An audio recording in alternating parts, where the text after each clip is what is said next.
বন্ধুরা, আজ তোমাদের শোনাবো কাক কেমন করে কালো হলো। কাকের স্বভাবটা ভীষণ খারাপ, দেখতেও তেমন বিচ্ছিরি। কালো মিশমিশে গায়ের রং তাদের। মোটা সুরে যখন কা কা করে ডাকে তখন সবাই দূর দূর করে। আর এমন পাজি যে সুযোগ পেলেই এটা ওটা চুরি করে নিয়ে যায়।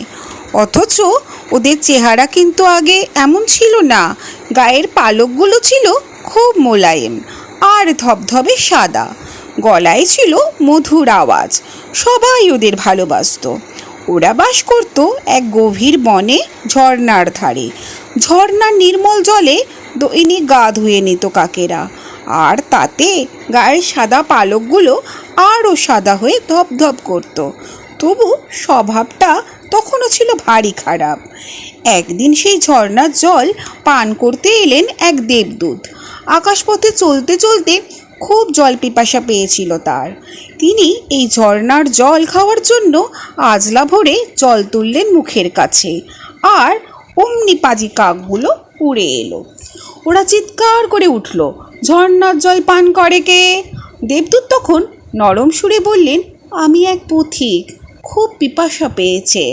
না, জল খাবে না। কাকেরা খুব চেঁচামেচি করতে লাগলো। এ ঝর্ণা আমাদের, এখান থেকে জল শুধু আমরাই খাবো, অন্য কাউকে দেব না। তুমি যাও এখান থেকে।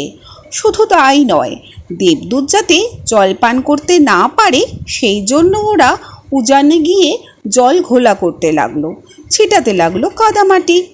কাকের এই স্বভাব দেখে দেবদূতের খুব দুঃখ হলো, রাগও হলো খুব। তিনি তাদের সাজা দেবেন বলে ঠিক করলেন। বললেন, এই কাকেরা, তোমাদের পালকের রং সাদা আর মোলায়েম বলে খুব অহংকার করছো, তবে তোমাদের স্বভাবটাও খুব খারাপ, তাই তোমরা অবশ্যই সাজা পাবে।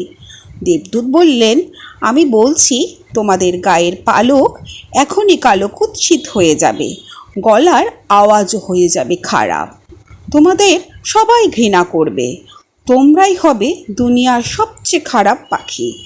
এই হবে তোমাদের পাপের সাজা। আর সেই থেকেই কাকের পালকের রং হয়ে গেল কালো, আর গলার আওয়াজও হলো মোটা। খারাপ স্বভাবের জন্য ওরা এমনিভাবে সাজা পেল। খারাপ কাজ করলে সবাই এমনিভাবেই সাজা পায়।